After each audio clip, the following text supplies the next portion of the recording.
નમસ્કાર, આપ જોઈ રહ્યા છો પ્રજાપંખ ન્યૂઝ. ચાલો નિહાળીએ આજના સમાચાર.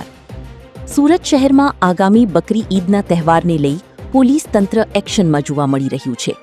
સચિન પોલીસ સ્ટેશન દ્વારા સચિન સુડા વિસ્તારમાં વિશાળ કોમ્બિંગ અને ચેકિંગ ડ્રાઈવ હાથ ધરવામાં આવી હતી. સુરત શહેર પોલીસ કમિશનરના માર્ગદર્શન હેઠળ એસીપી શ્રી સુનિલ તરડે સાહેબની આગેવાનીમાં સમગ્ર વિસ્તારમાં ફ્લેગ માર્ચ, સઘન પેટ્રોલિંગ તેમજ શંકાસ્પદ ઇસમોની તપાસ કરવામાં આવી હતી. પોલીસ દ્વારા અનેક સોસાયટીઓ અને રહેણાંક વિસ્તારોમાં ઘરે ઘરે જઈ ચકાસણી હાથ ધરાઈ હતી. કોમ્બિંગ દરમિયાન વાહનોનું ચેકિંગ, ભાડુઆતોની વિગતોની તપાસ તેમજ શકમંદ હાલતમાં ફરતા કેટલાક વ્યક્તિઓની પૂછપરછ પણ કરવામાં આવી હતી. જાહેર શાંતિ જળવાઈ રહે અને અસામાજિક તત્વો પર નિયંત્રણ રહે તે માટે પોલીસ દ્વારા કડક બંદોબસ્ત ગોઠવવામાં આવ્યો છે. સચિન પોલીસ દ્વારા મકાન માલિકોની ભાડુઆતોનું પોલીસ વેરિફિકેશન કરાવવા પણ સૂચના આપવામાં આવી છે.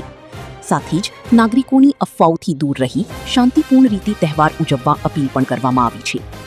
બકરી ઈદના પર્વને લઈ સુરત પોલીસ સંપૂર્ણ સતર્ક બની છે અને શહેરમાં કાયદો અને વ્યવસ્થા જળવાઈ રહી તે માટે સતત નજર રાખવામાં આવી રહી છે. તો આ હતા આજના સચિન પોલીસ સમાચાર. ફરી મળીશું નવા સમાચાર સાથે. પણ આપ ચેનલને લાઇક, શેર અને સબસ્ક્રાઇબ જરૂર કરશો. આભાર.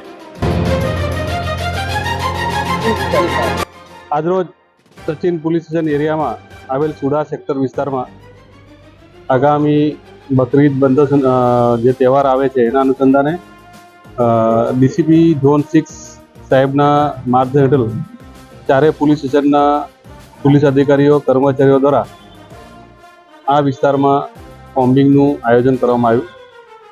આ કોમ્બિંગનો મુખ્ય ઉદ્દેશ જે છે એ ગેરકાયદેસર જે હથિયારો કોઈ રાખતા હોય તો એ બાબતે ઝડપી કરવાની અને બકરી ઈદ અનુસંધાને કાયદો વ્યવસ્થા જળવાઈ રહે તે માટે એક અગાઉ સાવચેતીના પગલાં સ્વરૂપે આ કોમ્બિંગનું આયોજન કરવામાં આવ્યું. આ કોમ્બિંગમાં ડીસીપી ઝોન 6 વિસ્તારના પોલીસ સ્ટેશનના પીઆઈ સચિન પીઆઈ, 6 પીએસઆઈ તથા 40 જેટલા પોલીસ માણસો દ્વારા આ વિસ્તારમાં કોમ્બિંગ કરવામાં આવ્યું અને જરૂરી કાયદેસરની કાર્યવાહી કરવામાં આવી.